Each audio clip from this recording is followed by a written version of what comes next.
আমার ইবনে আব্দুল আজিজ ডাক দিয়ে বলেন, ফাতিমা বিবি আমার, তুমি জানো এটা বাইতুল মাল, সরকারি কোষাগার, আর এই রাষ্ট্রীয় কোষাগার আল্লাহর পক্ষ থেকে আমাকে আল্লাহ খলিফা হিসেবে আমানতদার বানিয়েছে। আমার সন্তান একটা আপেল খেয়ে ফেলে দিবে, কিয়ামতের ময়দানে আপেলের জন্য আল্লাহর আদালতে আমার দাঁড়ায় থাকতে হবে।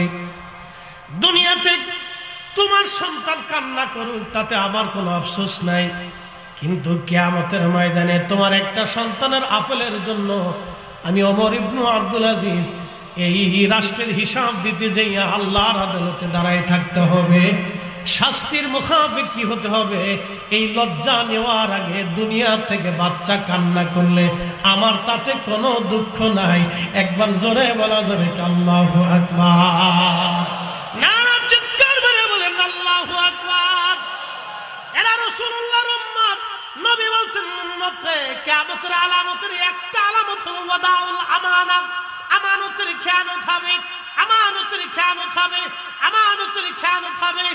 স্ত্রী স্বামীর আমানত নষ্ট করবে, স্বামী স্ত্রীর আমানত নষ্ট করবে, ভাই ভাইয়ের আমানত নষ্ট করবে, বোন ভাইয়ের আমানত নষ্ট করবে, বাবা সন্তানের আমানত নষ্ট করবে, সন্তান বাবার আমানত নষ্ট করবে, মা সন্তানের আমানত নষ্ট করবে। কল্পনা করতে পারবেন আমেরিকার একটা নারী তার বাচ্চাটাকে আমেরিকার একটা নারী তার 6 মাসের বাচ্চাটাকে ঘরের মধ্যে বন্দি রেখে তার বয়ফ্রেন্ডের সঙ্গে 10 দিনের সফরে সমুদ্রে ঘুরতে গেল। ওই বাচ্চাটা 3 দিন পরে মারা গেল না খেয়ে। চিন্তা করতে পারেন, এর নাম পরকিয়া। বয়ফ্রেন্ডের সাথে ঘুরতে গেছে।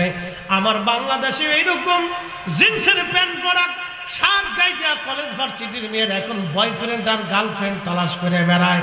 আমি নাম দিয়েছি বয়ফ্রেন্ড আর গার্লফ্রেন্ড না, আমি নাম দিয়েছি কুত্তা ফেরে। আপনার লজ্জা করা উচিত একটা বাবা হিসেবে। ওই নারীর বাবার লজ্জা করা উচিত। ও বাপ হতে পারে না, একটা হিজলা।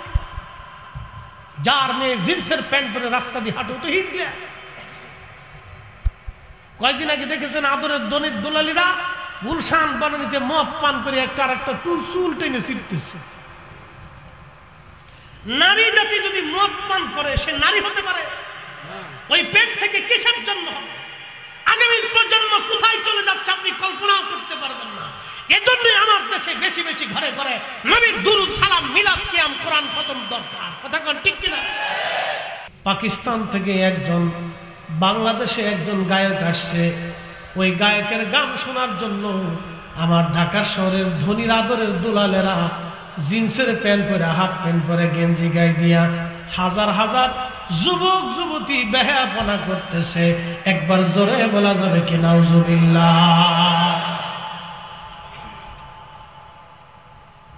জিন্সের প্যান্ট পরে, গেঞ্জি গায়ে দিয়ে আমার দেশের নারী সমাজ, মুসলমানের সন্তান, মুসলমানের মেয়ে, কালমা পড়নেওয়ালা মুসলমানের মেয়ে জিন্সের প্যান্ট পরে হাজার হাজার নারী বেহায়াপনা করে ওই কনসার্টে হাজার হাজার নারী অর্ধউলঙ্গ হয়ে নাচতেছে।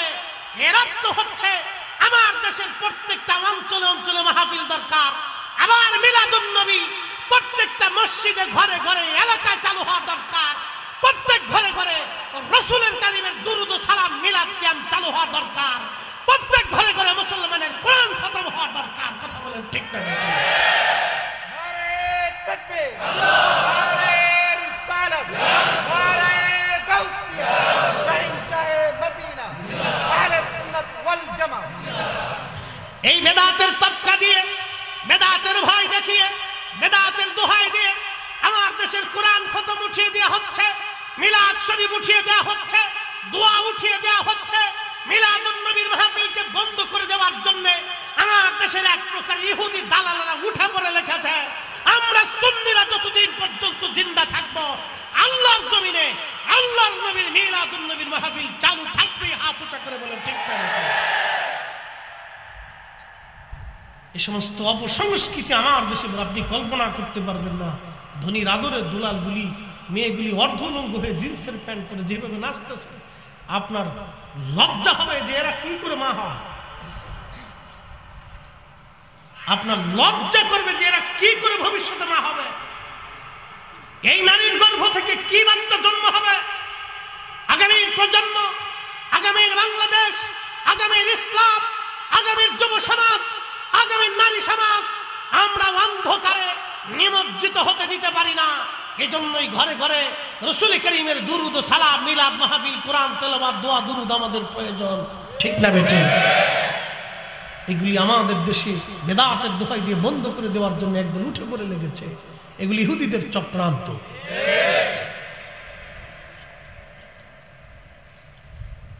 প্রেমতার বাড়িবাসী খুবই মনোযোগের সাথে কথাগুলি শুনে যাবেন। আল্লাহ রাব্বুল আলামিন আমাদেরকে বানাইলেন, কি থেকে বানাইলেন? বলবেন হুজুর কেন সর্বপ্রথমে আপনি এই কথা বললেন? রক্ত যদি ভালো থাকে, যদি বীজ ভালো থাকে, গাছ ভালো হয়। কথা মনে রাখবেন, বীজ ভালো থাকলে গাছ ভালো হয়। তার বাস্তব প্রমাণ আমি আপনাদেরকে একটা ঘটনা দিয়ে যাই। বিশ্ববিখ্যাত ইমাম, বিশ্ববিখ্যাত একজন মুজাদ্দিদ, তার নাম হযরত ওমর ইবনে আব্দুল আজিজ। ইসলামের প্রথম মুজাদ্দিদ যাকে বলা হয়, হযরত ওমর রাদিয়াল্লাহু আনহুর পরে ইসলামে যাকে দ্বিতীয় ওমর বলা হয়।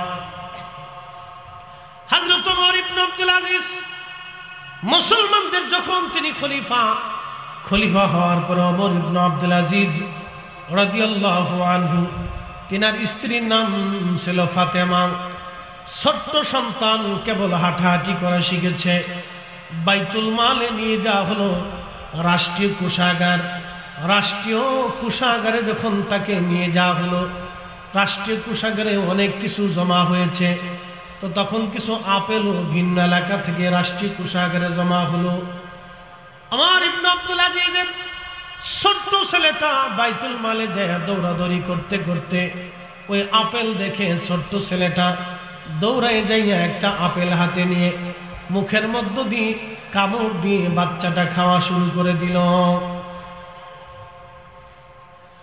ওমর ইবনে আব্দুল আজিজ দৌড়ে যাইয়া বাচ্চার হাত চেপে ধরলেন।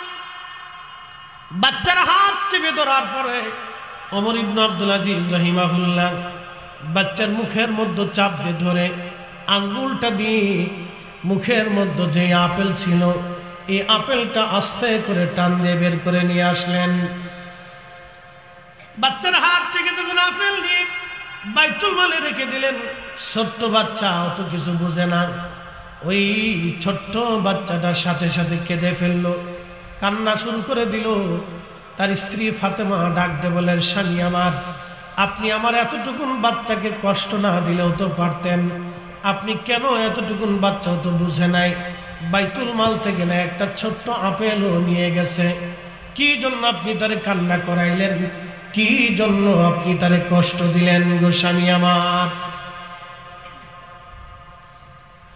ওমর ইবনে আব্দুল আজিজ ডাক দিয়ে বলেন, ফাতিমা বিবি আমার, তুমি জানো এটা বাইতুল মাল সরকারি কোষাগার, আর এই রাষ্ট্রীয় কোষাগার আল্লাহর পক্ষ থেকে আমাকে আল্লাহ খলিফা হিসেবে আমানতদার বানিয়েছে।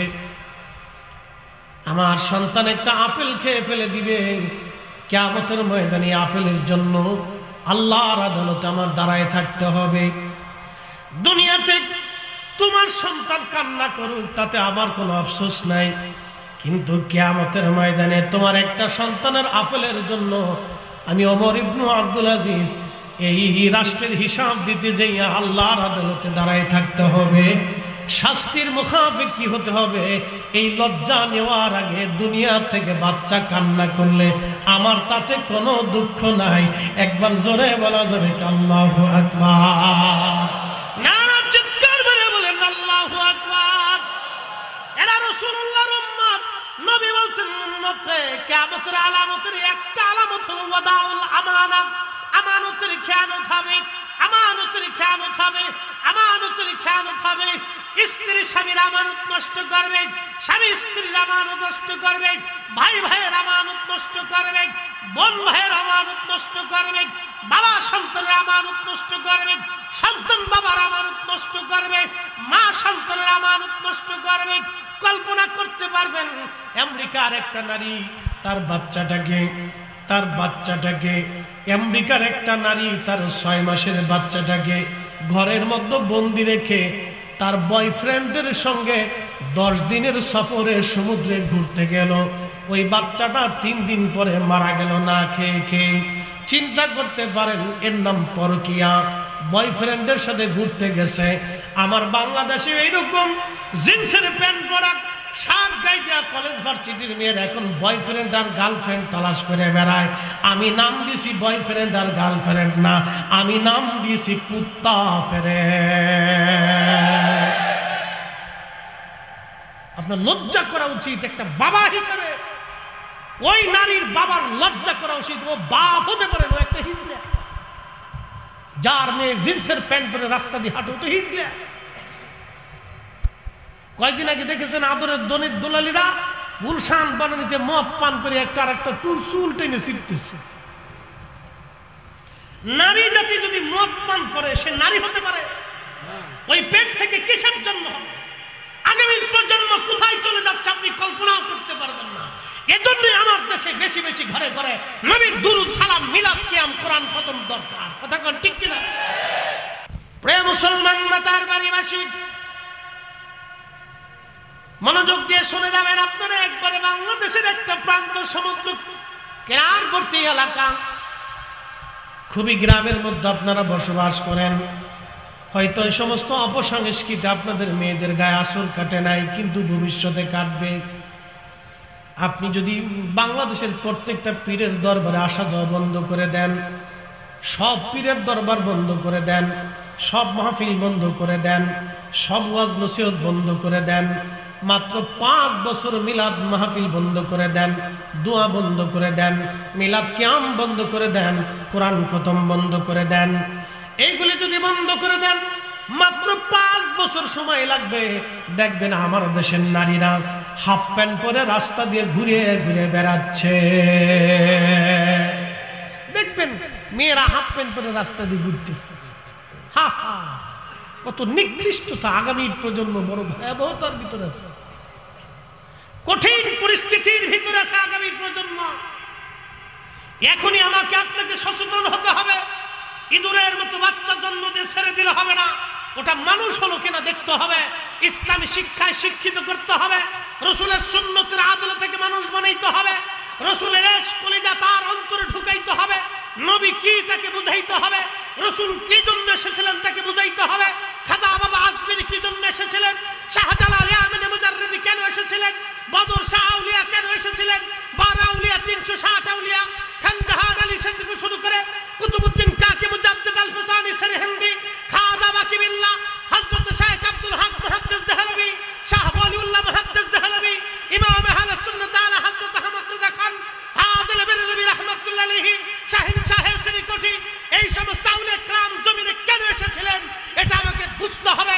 তাদের দামনকে, তাদের পতাকাকে একবারে কামড় দিয়ে ধরতে হবে, মজবুত করে ধরতে হবে, যাতে আমাদের হাত থেকে এই পতাকা ছুটে না যায়। কথা বলেন ঠিক কিনা? না হলে অপসংস্কৃতি আমার দেশে ধেয়ে আসবে বিদ্যুৎ গতিতে, সিডরের মতো, ঠেকাইতে পারবে না। আপনার গা শিহরে উঠবে এই সমস্ত পরিস্থিতিগুলি দেখলে। আমাদের নারী সমাজ আর যুবক সমাজ কত কঠিন ভয়াবহতার দিকে যাচ্ছে। 2 দিন আগে আমাকে এক ছেলে ফোন দিয়ে বলল, হুজুর আমি ট্রান্সজেন্ডার ছিলাম। বুঝতে পারছেন? সমকামিতার সদস্য ছিল। লা হাওলা ওয়ালা কুওয়াতা ইল্লা বিল্লাহ। সেই ছেলেটা আমাকে বলতেছে, হুজুর আপনার প্রত্যেকটা ওয়াজ আমার জীবন পরিবর্তন করে দিয়েছে। প্রত্যেক রাত্রিবেলা একটা করে আপনার আলোচনা শুনি, আমার জীবন চেঞ্জ করে ফেলেছি। সমকামিতা থেকে আমি বের হয়ে এসেছি, নিকৃষ্ট জাহান্নাম থেকে আমি দূরে সরে এসেছি। আমি এখন 5 ওয়াক্ত নামাজ পড়ি, বিয়ে করেছি, আমার একটা সন্তান হয়েছে। আমি সমকামিতার সদস্য ছিলাম, এখান থেকে ফিরে এসেছি। আপনি কল্পনা করতে পারবেন আমার দেশের যুবকরা সমকামিতা চলে গেছে। পুরুষে পুরুষে লেবাতার, পুরুষে পুরুষে বলৎকার, নারী নারী বলৎকার। যেই গোষ্ঠীর জন্য কওমে লূত আলাইহিস সালামের কওমকে আল্লাহ ধসিয়ে দিয়েছিলেন। বাহরে মায়াত তৈরি হয়েছে, সেই বাহরে মায়াত এখনো আছে। যেই পৃথিবীর সমস্ত সমুদ্রের পানিগুলি লোনা, কিন্তু বাহরে মায়াতের পানি সমুদ্র থেকে 10 গুণ বেশি পরিমাণে লোনা।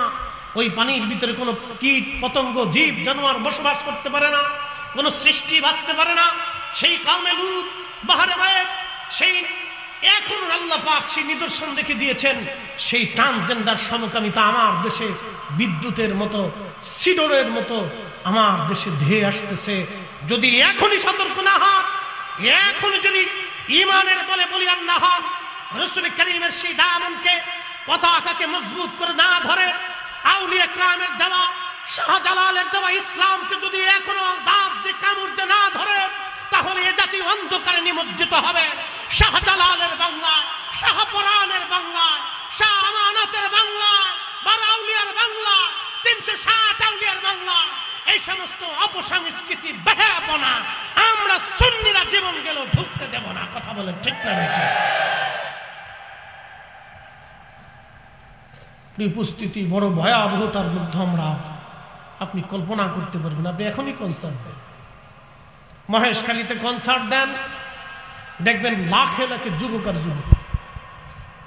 কথা কর না কেন?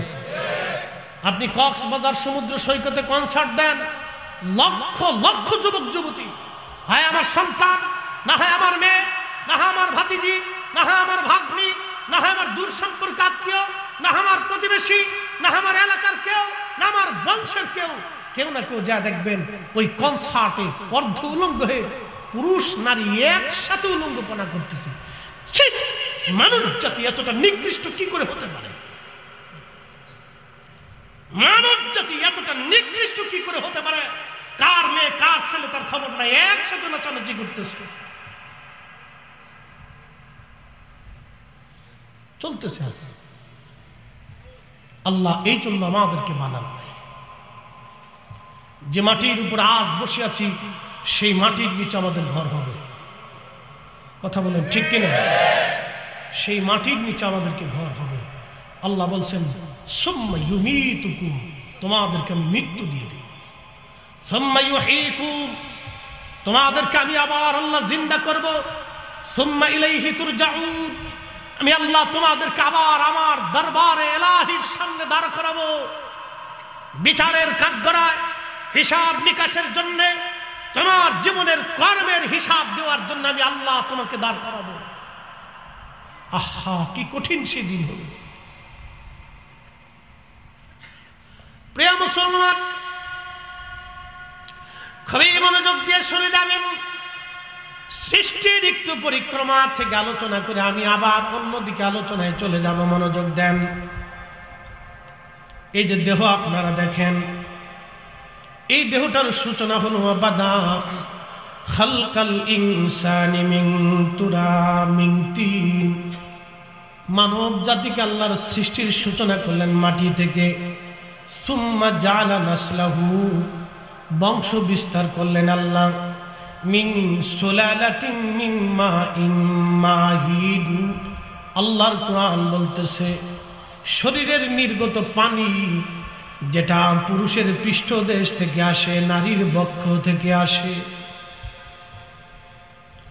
পবিত্র বন্ধন, বৈধ বন্ধন, বৈবাহিক বন্ধনের মাধ্যমে আল্লাহ ওই বাবা এবং মায়ের শরীর থেকে নির্গত পানি মায়ের রহমের ভিতরে একবারে নিরাপদ আধারে আমার আল্লাহ পাক সেই পানিটাকে জমা করেন। অথচ আমি কিছুই ছিলাম না, অস্তিত্বহীন আমি ছিলাম।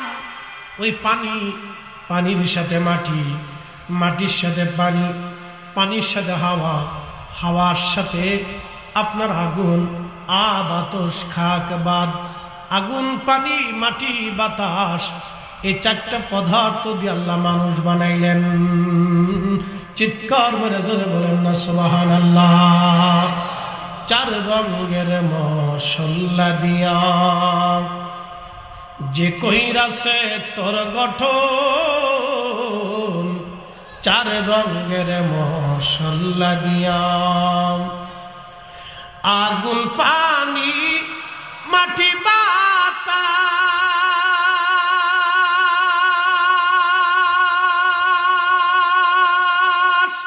এক যোগে করিয়া প্রকাশ আগুন পানি মাটি বাতাস এক যোগে করিয়া প্রকাশ ওরে দেখলি না তুই কইরা তালাশ ওরে দেখলি না তুই কইরা তালাশ কোন জায়গা সে মহাজন চার রঙের মশলা দিয়া চার রঙের মশলা দিয়া যে কইরা সে তোর গঠন চার রঙের মশলা দিয়া সালাতুন ইয়া রাসূলুল্লাহ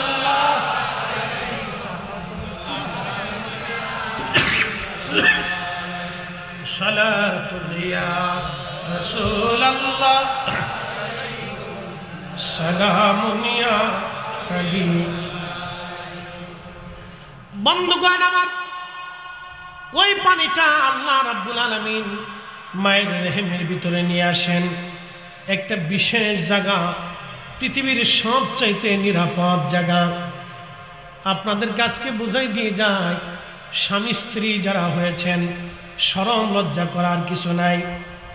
ইচ্ছা তো অনেকের সন্তান জন্ম হবে, মিন সুলালাতিন মিন মাইন মাহিন সুম্মা জালা নাসলাহু, বংশ বিস্তার হবে আপনার। কারণ কোন নারী এবং পুরুষের বিয়ে হয়ে যাওয়ার পরে দেখবেন অটোমেটিক মন চেঞ্জ হয়ে যায়, ওই নারী বাচ্চা নেওয়ার জন্য পাগল হয়ে যায়, ওই পুরুষটাও বাচ্চার জন্য পাগল হয়ে যায়। এই অন্তরে মোহাব্বত যিনি তৈরি করে দেন, একবার বলেন তো সেই মালিকের নাম কি? এখন বাচ্চা তো নেবেন, আপনি কেমনে নেবেন, কখন নেবেন, কোন অবস্থায় নেবেন, কোন হালতে নেবেন, এই বিষয়টা যদি আপনি বুঝতে পারেন এবং আমল যদি আপনি করতে পারেন, তাহলে আপনার বাচ্চা মেধাবী হবে, আপনার সন্তান আমলদার হবে, আপনার সন্তানটা পরহেজগার হবে, আপনার সন্তান আল্লাহওয়ালা হবে। এই মাসালাটা বুঝে যাওয়াটা জরুরি।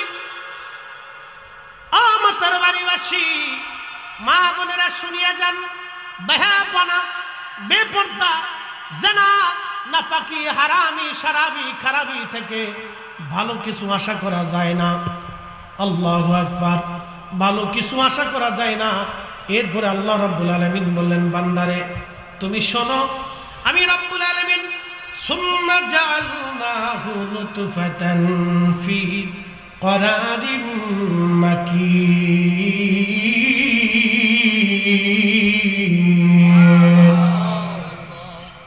বুঝতে কি কোনো অসুবিধা? তাহলে একসাথে বলি তো আল্লাহু আকবার। বেশি রাত হয় না, কিন্তু সারা রাত যদি না হয় তাহলে হবে? সারা রাতের দরকার আছে, আসেননি আপনারা? মাতার বাড়ির একটা অভ্যাস আছে, তাবরক ছাড়াই চলে। অনেক জায়গায় তাবরক না দিলে বসে না। তো আপনাদের এই গুণটা খুব ভালো, আপনারা বেশ মাশাআল্লাহ এই তাবরক ছাড়াই আলহামদুলিল্লাহ যথেষ্ট পরিমাণে শ্রোতা মাতার বাড়িতে উপস্থিত হয়। এটা একটা ভালো দিক। আপনার নসিহত শুনেন, ওয়াজ শুনেন, আজকে আমারটা শুনবেন, খুব মনোযোগ দিয়ে কথা শোনার জন্যই আপনারা আসছেন। আমি কোরআন থেকে বলতেছি।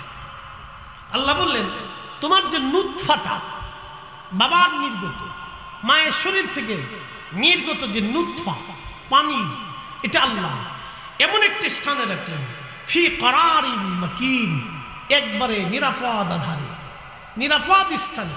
পৃথিবীর সমস্ত জ্ঞান, সমস্ত বিজ্ঞান আল্লাহর দেওয়া, আল্লাহর বানানো এই মাতৃত্ব, আল্লাহর দেওয়া এই রেহেম, মায়ের যে রেহেমটা, পেটটা, এই জায়গাটা পৃথিবীর সব বিজ্ঞানী ইচ্ছা করলে, চেষ্টা করলে বানাইতে পারবে। একসাথে একসাথে বলেন, পারবে? তাহলে জিকির হবে কার? জোরে বলেন, কার? ইবাদত হবে কার? সেজদা হবে কার? সব আইন মানব কার? এই যে সমুদ্র পাশে কার আইনে চলে? না বাংলাদেশ আবহাওয়া অধিদপ্তর? এই সমুদ্রের মাছগুলি কার আইনে চলে? এই যে আমার সূর্য আকাশে উদিত হয় কার আইনে? হাজার বছরের সারা পৃথিবীর সমস্ত সেনাবাহিনী, সমস্ত ক্ষেপণাস্ত্র, সমস্ত অস্ত্র দিয়ে, মেধা দিয়ে চেষ্টা করলেও সূর্য 1 মিনিট বন্ধ করা যাবে। প্রচন্ড গরম পড়তেছে, চারপাশে সালাতুল ইস্তিসকার নামাজ মুসলমানরা পড়তেছে, বৃষ্টি হয় না। আল্লাহ যত সময় পর্যন্ত হুকুম না করবে তত সময় পর্যন্ত বাংলাদেশে বৃষ্টি হবে না। কথা বলেন ঠিক কি না? এত প্রচন্ড গরম, মালিক হুকুম না করা পর্যন্ত গরম যাবে না। এত গরম পড়তেছে, সমস্ত এসি বাংলাদেশে যদি ফিট করে দেন, আরো এসি যদি বিদেশ থেকে আনেন, কয়েকশো কোটি এসিও ফিট করে দিলে বাংলাদেশ আল্লাহর বাতাস দিয়ে যেমনি ঠান্ডা হবে, এইভাবে ঠান্ডা বানাইতে পারবে? সমস্ত ক্ষমতার মালিককে আল্লাহ। যার জন্য পৃথিবী সাজাইলেন তিনি রাহমাতুল লিল আলামিন। আল্লাহর পরেই যার গোলামি করব তিনি নবী। যার জন্য জীবন দেব তিনি নবী। যার জন্য বেঁচে থাকবো তিনি নবী। যার জন্য সংসার করব তিনি নবী। যার জন্য জাহাজের ময়দানে ঝাঁপিয়ে পড়ব তিনি নবী। হাত উঁচা করে বলুন ঠিক না বেঠে? প্রেমতার বাড়িবাসী খুব মনোযোগ দিয়ে শুনিয়ে যান। আল্লাহ রাব্বুল আলামিন বললেন, আমি তোমাদের এই সৃষ্টিটাকে, এই নুতফাটাকে আমি মায়ের রেহেমের আধারের মধ্যে রেখে দিলাম। এরপরে আমি আল্লাহ সুম্মা খালাকনান নুতফাতা আলাকা, এই নুতফাটাকে আমি রক্তপিণ্ড বানাইলাম। খুব মনোযোগ দিয়ে, এই নুতফাটাকে আমি রক্তপিণ্ড বানাইলাম। ফাখালাকনাল আলাকাতা মুদগা, এরপরে আমি এই রক্তপিণ্ডটাকে আমি আল্লাহ গোশতের টুকরা বানাইলাম।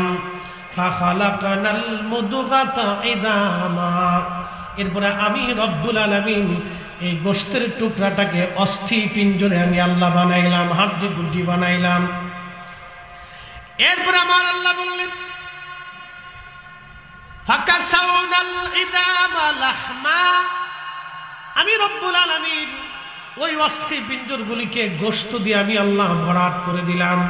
এই যে আমাদের গোশতগুলি ভরাট করে দিলাম, আমি রব্বুল আলামিন ভরাট করলাম। সুম্মা আনশানাহু খালকান আখার, কতই না সুন্দর করে অনন্য উপায়ে আমি আল্লাহ ওই মানুষকে বানিয়ে দিলাম। একবার জোরে বলা যাবে কি সুবহানাল্লাহ? তুমি রহমান, তুমি মেহেরবান, বলেন তুমি রহমান, তুমি মেহেরবান। অন্ধ গাহে না শুধু তোমারি গুণগান, বলেন অন্ধ গাহে না শুধু তোমারি গুণগান। বুঝেও বুঝে না তবু শান, তুমি রহমান, তুমি মেহেরবান, বলেন তুমি রহমান, তুমি মেহেরবান। সালাতুন ইয়া রাসূলুল্লাহ আলাইকুম। আহা জবান খুলে সালাতুন ইয়া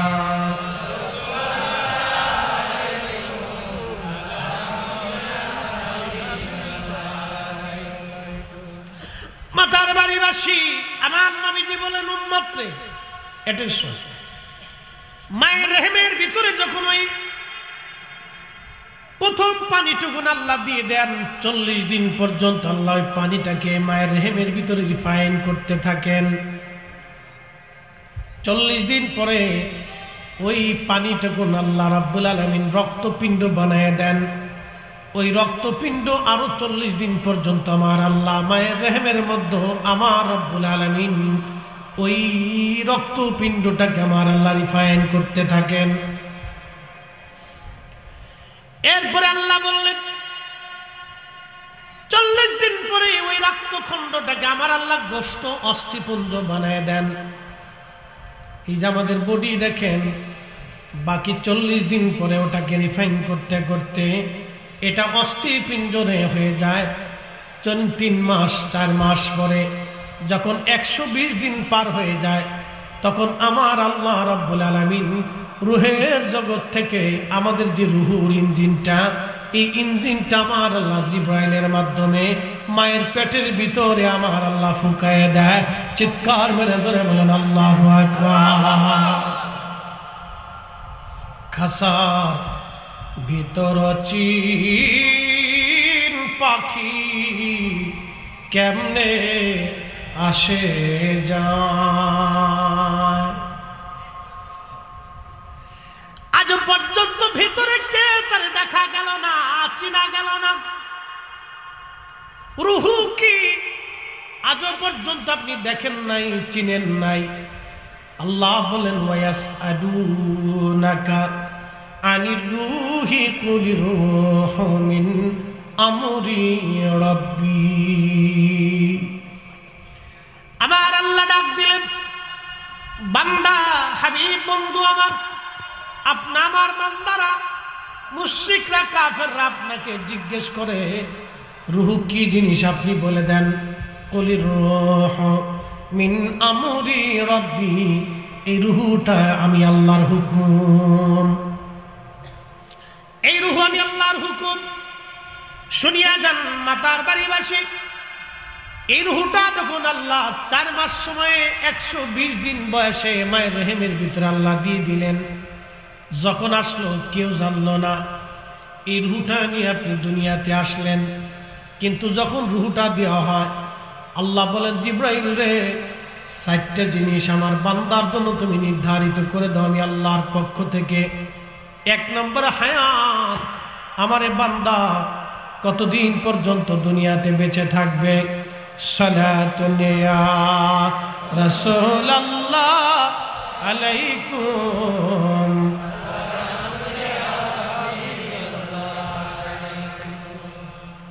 সালাতুন ইয়া রাসূলুল্লাহ আলাইকুম,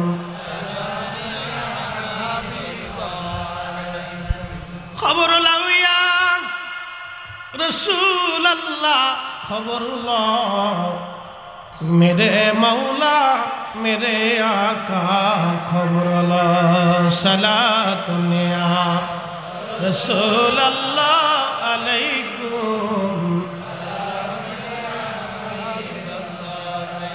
একটু জিকির করে আল্লাহ আল্লাহ আল্লাহ আল্লাহ আল্লাহ আল্লাহ আল্লাহ আল্লাহ আল্লাহ আল্লাহ আল্লাহ আল্লাহ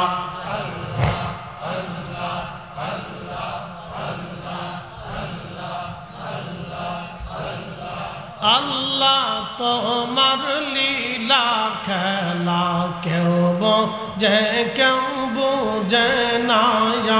আল্লাহ আল্লাহ আল্লাহ আল্লাহ আল্লাহ, কাউকে রাখো গাছ তলাতে, কাউকে রাখো বালাখানায়। আল্লাহ কাউকে রাখো গাছ তলাতে, কাউকে রাখো বালাখানায়।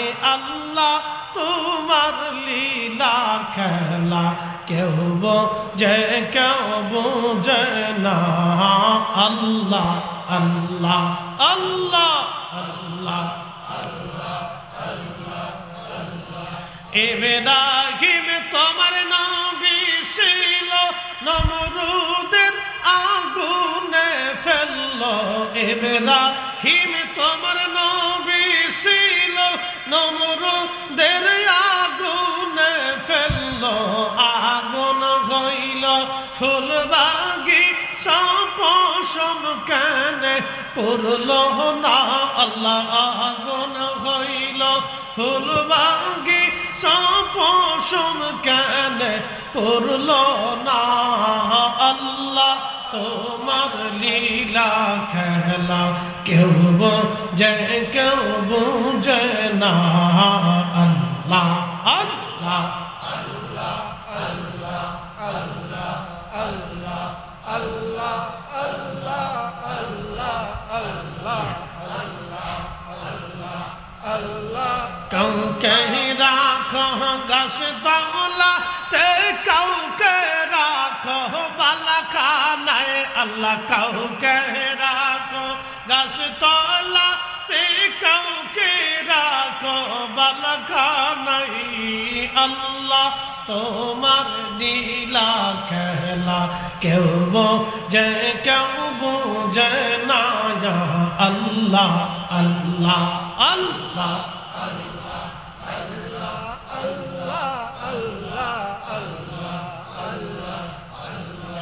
ইউনুস তোমার নবী ছিল মাসে তারে গিলে ফেললো ইউনুস তোমার নবী ছিল মাসে তারে গিলে ফেললো মাসের পেটে রইলেন ইউনুস হজম কেন হইল না আল্লাহ মাসের পেটে রইলেন ইউনুস হজম কেন হইল না আল্লাহ তোমার লীলা খেলা কেউ বোঝে কেউ বোঝে না আল্লাহ আল্লাহ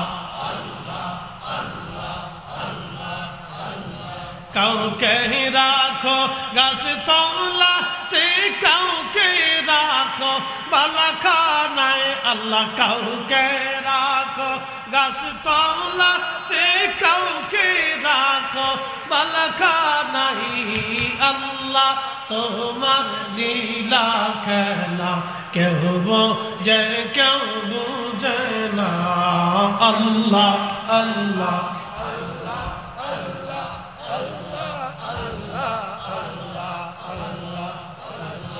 मूसा तुम्हारे नबी ছিল তোর পাহাড়ে সওয়াল করলো मूसा তোমারে নবী ছিল তোর পাহাড়ে সওয়াল করলো পাহাড় পুইরা সুরমা হইল मूसा কেন পুরলো না আল্লাহ পাহাড় পুইরা সুরমা হইল मूसा কেন পুরলো না আল্লাহ তোমার লীলা খেলা কেউ বোঝে কেউ বোঝে না আল্লাহ আল্লাহ আল্লাহ আল্লাহ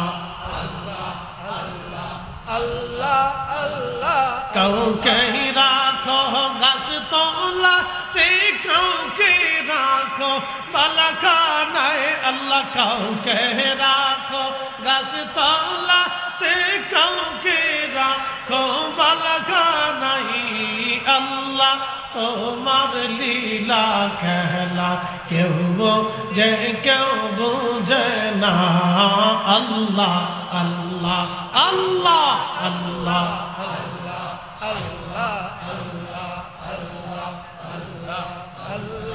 লা ইলাহা ইল্লাল্লাহু মুহাম্মাদুর রাসূলুল্লাহ সাল্লাল্লাহু আলাইহি ওয়াসাল্লাম নারে তাকবীর আল্লাহু আকবার নারে রিসালাত ইয়া রাসূলুল্লাহ নারে গাউসি ইয়া গাউসুল আযম আলে সুন্নাতুল জামাত জিন্দাবাদ জিন্দাবাদ নারে তাকবীর আল্লাহু আকবার রাত বেশি থেকে কি দুর্বল লাগতেছে বন্ধু আমার চারটি জিনিস খুব মনোযোগ দিয়ে শুনে যাবেন আল্লাহ রাসূল বললেন জিব্রাইলকে আল্লাহ বললেন জিব্রাইল রে আমার এই বান্দার জন্য তুমি যে রূহ দিলা এই রূহওয়ালা বান্দার জন্য চারটি জিনিস আমি আল্লাহর পক্ষ থেকে নির্ধারিত করে দাও এক নম্বর হায়াত বান্দার কতদিন পর্যন্ত দুনিয়াতে বাঁচবে এই হায়াতটা তুমি নির্ধারিত করে দাও হায়াত শেষ হয়ে যাওয়ার 1 সেকেন্ড আগেও হবে না 1 সেকেন্ড পরেও হবে না একদিন মাটি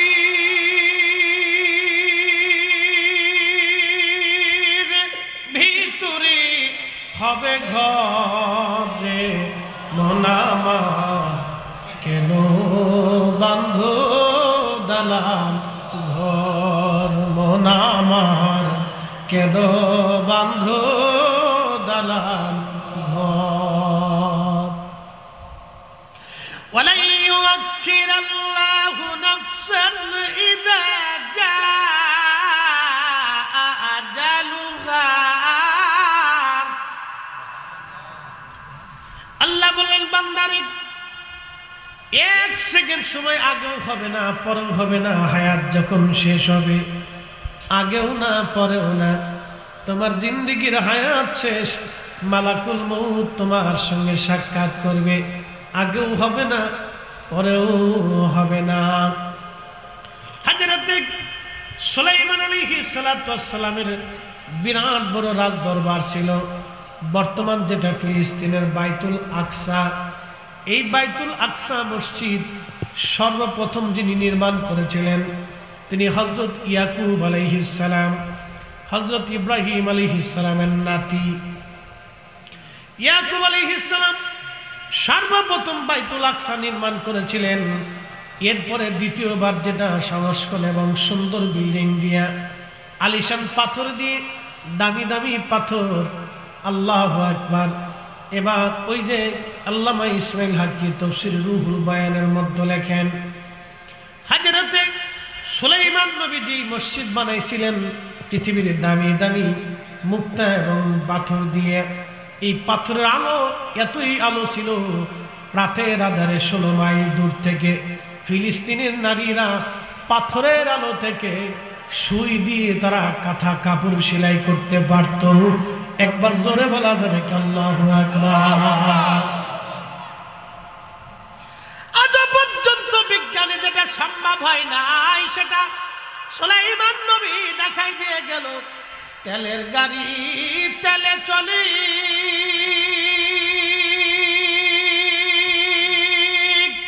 হাওয়ার গাড়ি হাওয়ায় উড়ে বিনা তেলে চালায় গাড়ি নবী সুলাইমান আমরা সেই মুসলমান আমরা সেই মুসলমান কথা বলেন ঠিক কিনা হযরত সুলাইমান আলাইহিস সালাতু ওয়াস সালাম রাজপ্রাসাদের মধ্যে বসে আছেন তিনি তখন এক যুবক বসে আছে রাজ দরবারে আজরাইল মালাকুল মউত সুলাইমান আলাইহিস সালামের দরবারে মাঝে মধ্যে আসা যাওয়া করত আল্লামা ইমাম আহমদ ইবনে হাম্বল কিতাবুজ জুহুদের মধ্যে তিনি লিখতেছেন ওই যুবক বসে রইছে এমন সময় হযরত সুলাইমান আলাইহিস সালাতু ওয়াস সালাম দেখে আজরাইল ওই যুবকের দিকে তীক্ষ্ণ নজরে তাকায় রইছে আজরাইল একেবারে তীক্ষ্ণ নজর দীর্ঘ সময় তীক্ষ্ণ নজরে তাকানোর পরে আজরাইল চলে গেলেন চলে যাওয়ার পরে ছেলেটা বলতেছে হুজুর আপনি দয়া করে এই মুহূর্তেই আমাকে আপনি নিয়ে যান সুদূর ভারতে হিন্দুস্তানে আপনি আমারে নিয়ে যান এই মুহূর্তে আপনি আমারে হিন্দুস্তানে নিয়ে যান আমারে হিন্দুস্তানে নামায় দিয়ে আসেন চিন্তা করেন বর্তমান যেটা ক্ষেপণাস্ত্র ইরান একটা ক্ষেপণাস্ত্র বানাইছে যে ক্ষেপণাস্ত্রটা ঘন্টায় 2000 কিলোমিটার বেগে চলে যায় ইসরায়েল এই জন্য ডরাইতেছে দেখেন 4-5টা মারার পরে ইসরায়েল আর মারতে সাহস পায় নাই ইসরায়েলও ডরাই ফেলছে আর আমেরিকাও একটু ভয় ভয় পাইছে আর সৌদির রাজা বাচ্চা মধ্যপ্রাচ্যের জর্দানের রাজা আর আরব আমিরাতের রাজা তারা ইসরায়েলের পক্ষ নিয়েছে তলে তলে এই সবকটাই মুসলমানের জাতীয় বেঈমান ওদের দেশের মৌলবীরা আমরার দেশে আইসা তারাবির নামাজ 8 রাকাত বানানোর জন্য উঠে পড়ে লাগছে ওদের দেশের তেল বিক্রি করে আমার দেশের শায়েখরা এই নামাজের ভিতরে বুকের উপরে হাত বেঁধে নামাজ পড়ে আমার মসজিদে ভেজাল বাঁধাইছে ওদের দেশের মৌলবীরা এই দেশে আসিয়া আমার দোয়া বন্ধ করে দিচ্ছে মিলাদুন নবীর শিরিক বলতেছে আমার এই কোরআন খতম বন্ধ করে দিয়েছে ইসালে সব বন্ধ করে দিতে চাচ্ছে আল্লাহর ওলিদের দরবারে যাকে শিরিকের ফতোয়া দিচ্ছে শাহজালালের জমিন শাহ কোরআনের জমিন শাহ মাকদুমের জমিন বড় আউলিয়ার জমিন 360 আউলিয়ার জমিনে এই নজদিবাদের ঠাই হবে না হাত উঁচা করে বলেন ঠিক না বেঠিক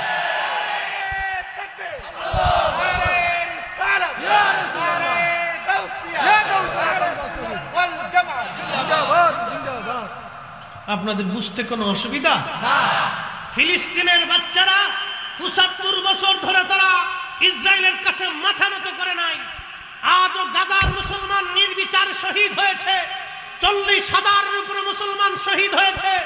৮০,০০০-এর উপরে মুসলমান আহত হয়েছে। অনেকের মা মরে গেছেন, পরিবার শেষ হয়ে গেছে, পরিবারের সদস্যরা শেষ হয়ে গেছে, ছোট্ট বাচ্চা এতিম হয়ে গেছে। তারপরও বাচ্চাকে যদি জিজ্ঞেস করা হয় কেমন আছে, বলে আলহামদুলিল্লাহ। বাচ্চা বলে হাসবুনাল্লাহু নি'মাল ওয়াকিল, নি'মাল মাওলা ওয়া নি'মান নাসির।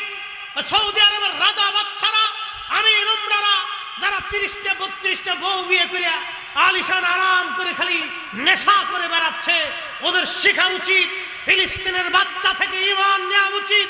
ফিলিস্তিনের মা থেকে ওদের মায়েদের ঈমান নেওয়া উচিত। ফিলিস্তিনের ছোট্ট মুজাহিদ থেকে ওদেরকে জিহাদ শেখা উচিত। ফিলিস্তিনের ছোট্ট বাচ্চা থেকে ওদেরকে ঈমানি তেজভক্ত হওয়া উচিত।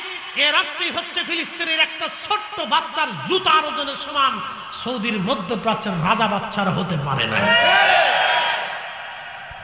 আপনারা আমাদেরকে খালি বেদাতি বেদাতি বলে চিৎকার করেন না?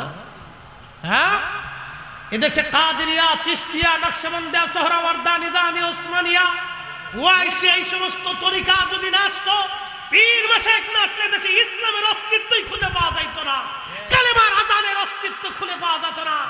আপনি যান, এখনো ভারতে বহু মুসলমান নির্যাতিত হয়, বহু পৃথিবীর বহু স্থানে মুসলিমরা নির্যাতিত হয়, চীনের মুসলিমরা নির্যাতিত হয়, কাশ্মীরে মুসলিম নির্যাতিত হয়, রাশিয়া মুসলিম নির্যাতিত হয়, আমেরিকা মুসলিম নির্যাতিত হয়, ইউরোপে বহু দেশ আছে আযান পর্যন্ত দিতে দেয় না, নাগরিক ব্যক্তি অধিকার পর্যন্ত হরণ করে নিয়েছে। আপনি এখনো যান, বহু জায়গায় আযান পর্যন্ত হয় না। আমার দেশে নির্দ্বিধায় আমরা আযান দেই, এটা মুসলিম হয়েছে আউলিয়া কেরামের বদৌলতে। অতএব আউলিয়া কেরামের দেওয়া শিক্ষা দীক্ষায় এদেশে চলবে। কথা বলেন ঠিক না? শাইখে ইসরায়েলি আমার দেশে এসে তারাবির নামাজ কমানোর জন্য। মাঝে মধ্যে আমরা একটা গল্প বলি, এক বেটা প্যান্ট কিনছে তো 2 ইঞ্চি লম্বা, তো স্ত্রীকে ডাক দিয়ে বলেন, বিবি সাহেব, এই প্যান্ট তো 2 ইঞ্চি লম্বা হয়ে গেছে, তো তুমি একটু কাইটে কমায় রাখো, কালকে অফিসে যেতে হবে। তো বেচারা চিন্তা করলো, বিবি সাহেবকে বলছি মনে নাও থাকতে পারে, ওনার কাজের ব্যস্ততা, নাতিনত করে সেই বড় মেয়েকে ডাক দেখে, মা তুমি 2 ইঞ্চি কেটে রেখো। চিন্তা করলো মনে নাও থাকতে পারে, 2 ইঞ্চি লম্বা হয়ে গেছে, বিরাট বিপদ। মেজো মেয়েকে বলছে, মা তুমি 2 ইঞ্চি কেটে কমে রাখো। সেজো মেয়েকে বলছে, মা তুই 2 ইঞ্চি কাটিস। সবাই বলছিলাম মনে নাও থাকতে পারে, তুমি কিন্তু 2 ইঞ্চি কেটে রেখো। রাত ভরে সবাই 2 ইঞ্চি করে কাটছে। সকালবেলা বেটা ফুল প্যান্ট পরবা যায়, হাফ প্যান্ট হয়ে গেছে। তো নজদিবাদ ইসলামটারে কাটতে কাটতে ওরা হাফ প্যান্ট বানানোর বুদ্ধি করছে। আমরা এটা হতে দিতে পারি না। আপনাকে বুঝে যেতে হবে মাতার বাড়িবাসী, আমার দেশের কেন যুবতীরা আজকে ফুল প্যান্ট পরে। কি কথা কন না কেন? 2 দিন আগে দেখলাম সিলেটের মসজিদের ভিতরে ফুটবল খেলতেছে, জুতা দিয়ে বাইরে গিয়া এ দেশ থেকে ইহুদিবাদের এই বীজকে উঠাই দিতে হবে। কথা কন না কেন? হাত উঁচা করে বলেন, এই না হাত উঁচা করে বলেন, জোরে বলে। আল্লাহর ঘরের মসজিদে যারা ফুটবল খেলে, টেলিভিশন দেখতে চাই, লামাজহাবির দল, জুতা দিয়ে বাইরে ওদেরকে মসজিদ থেকে এলাকা ছাড়া করা উচিত। কথা বলেন ঠিক কি? মুসলমান কি করে হতে পারে? কল্পনা করতে পারবেন কত দূর পর্যন্ত অগ্রসর হয়েছে? আর আমরা যখন এই কথাগুলি উচ্চ বাচ্চা বলি, তখন ওরা বলে মাজার পূজারি, পীর পূজারি, বেদাতি, মাজার পূজারি, পীর পূজারি, বেদাতি, মাজার পূজারি, পীর পূজারি, বেদাতি। পাইছে 3টে শব্দ। কি কথা কর না কেন? 3টে শব্দ রয়েছে, মাজার পূজারি, পীর পূজারি, বেদাতি। আরে বেটা, এদেশে কাদেরিয়া, চিশতিয়া, নাকশবন্দিয়া, মুজাদ্দিদিয়া, সোহরাওয়ার্দিয়া, ওসমানিয়া, নিজামিয়া, সিলসিলা, তরিকা, পীর মাশায়েখ এরা যদি না থাকতো, ইসলাম কি এদেশের জমিনের মানুষ চিন্তাই করতে পারতো না। অতএব আউলিয়া কেরামের দেওয়া দীক্ষা ইসলামের দেশে চলবে, ঠিক কিনা?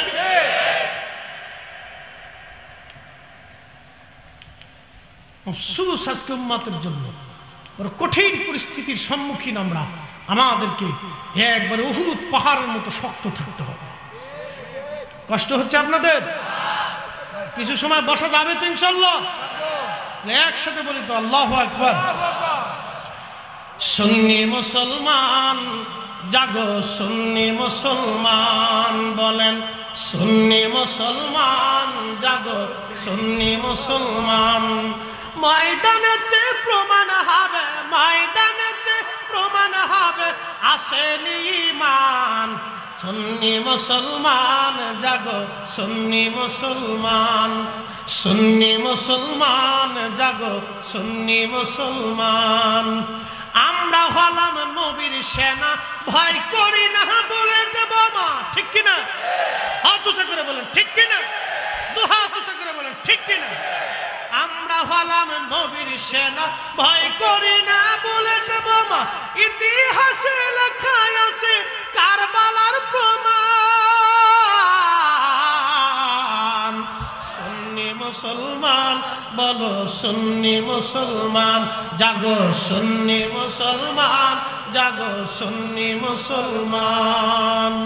সালাতুন ইয়া রাসূলুল্লাহ আলাইকুম, সালামুন ইয়া হাবিবাল্লাহ আলাইকুম, সালাতুন ইয়া রাসূলুল্লাহ আলাইকুম, সালামুন ইয়া হাবিবাল্লাহ আলাইকুম। খুবই মনোযোগ দিয়ে শুনিয়া যান বাবাজি।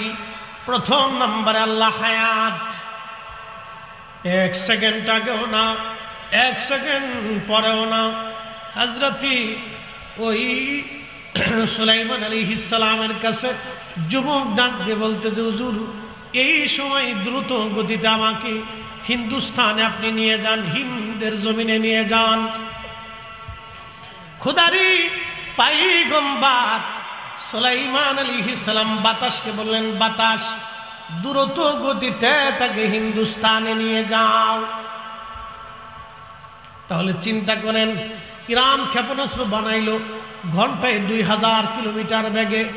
তার অর্থ হলো ইরান যদি বাংলাদেশ থেকে একটা ক্ষেপণাস্ত্র মারে, সৌদি আরব 6000 কিলোমিটার।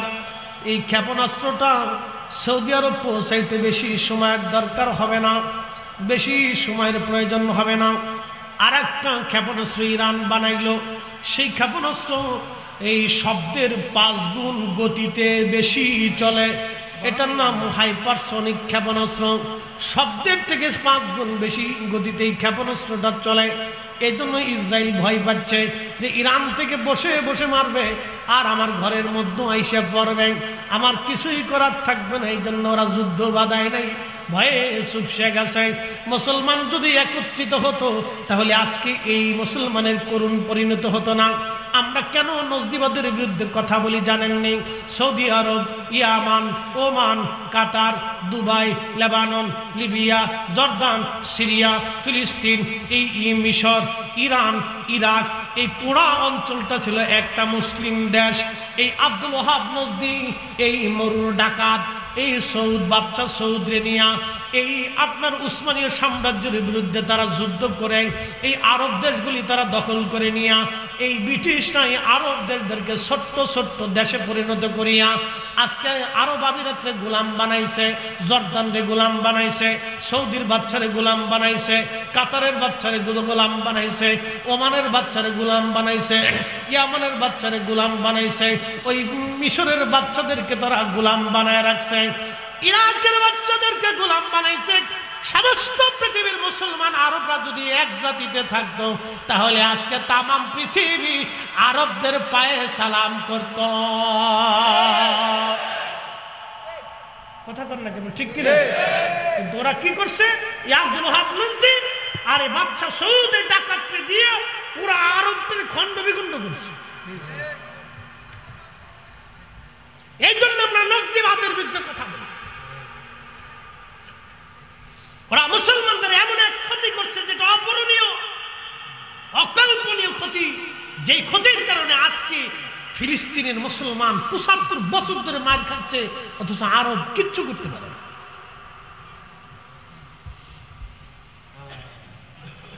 আর ওরা আসছে আমার দেশে ইমান শিখানোর জন্য। কি আশ্চর্য!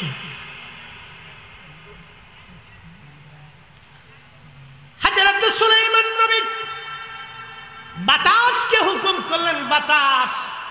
এই মুহূর্তে তাকে হিন্দুস্তানে নিয়ে যাও। বাতাস হিন্দুস্তানে নিয়ে গেল।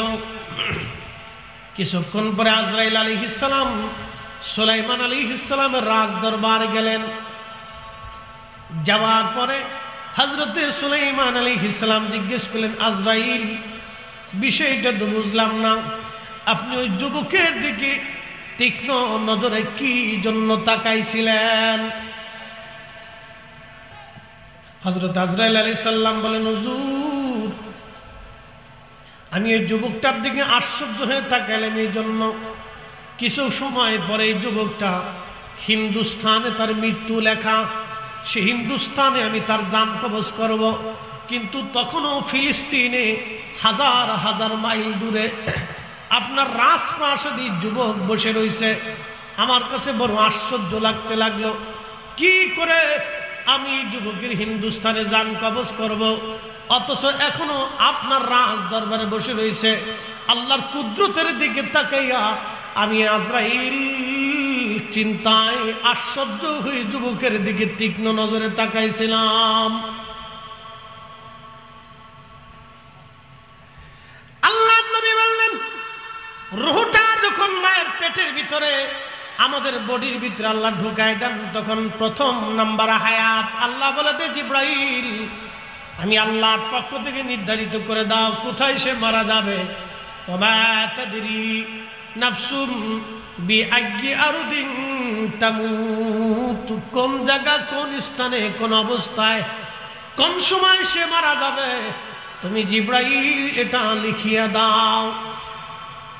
আজরাইল ডেকে বলল, হুজুর, আপনি বাতাসে হুকুম দিলেন তাকে সৌদি আরব থেকে ফিলিস্তিন থেকে হিন্দুস্তানে পাঠাইতে। সেই হিন্দুস্তানে বাতাস যখন তারে নামাইল, আমি ওইখানে তার জান কবজ করে আল্লাহর দরবারে জান পৌঁছাই দিই, আমি আপনার দরবারে আবার চলে আসছি। চিৎকার মেরে জোরে বলেন আল্লাহু আকবার। জিন্দেগি তোর যাইরে ফাঁকি দিয়া রে সোনার আদম, জিন্দেগি তোর যায় ফাঁকি দিয়া। ও আদম রে, কামিনের ওই কোলেতে কাল ঘুমেতে রইলি তুই, সারা নিশি কাটাইলি তুই ঘুমাইয়া ঘুমাইয়া রে সোনার আদম, জিন্দেগি তোর যায় ফাঁকি দিয়া। আল্লাহুম্মা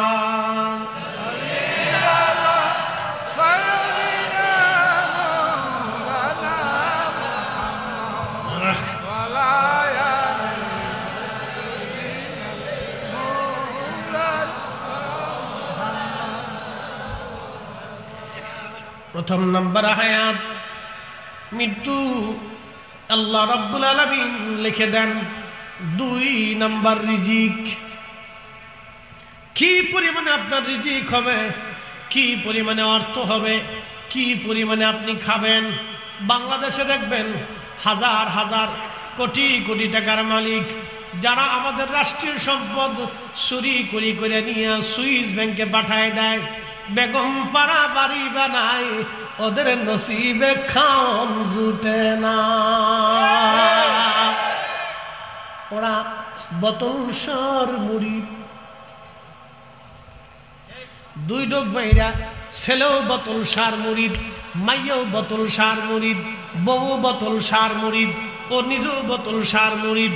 বউ চলে যায় আরেক বেটার সাথে নাচতে, মাইয়া চলে যায় আরেক বেটা যুবকের সাথে নাচতে, পোলা চলে যায় আরেক বেডির সাথে নাচতে, নিজে চলে যায় আরেক বেডির সাথে নাচতে।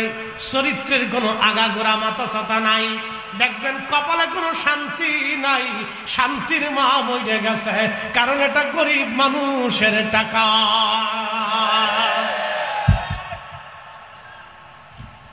শান্তির মাস বোতল খাই আইছে, বাপে ফুলারে কয় বিয়াই ভালো আছে, স্বামী আইয়ে বউরে কয় মা কেমন আছো, সব বোতল সর্বত্র। কয়দিন আগে গুলশানে দেখি বেডিরা চুলসিরাচিরি করতেছে, বোতল খেয়েছে, লাল পানি খেয়ে আর রহুস নেই। নারী জাতি যুবতী লাল পানি খাচ্ছে। এরকম সন্তান বেঁচে থাকার চাইতে, এইরকম সন্তান পালার চাইতে 2-4টা কুত্তা পালা ভালো।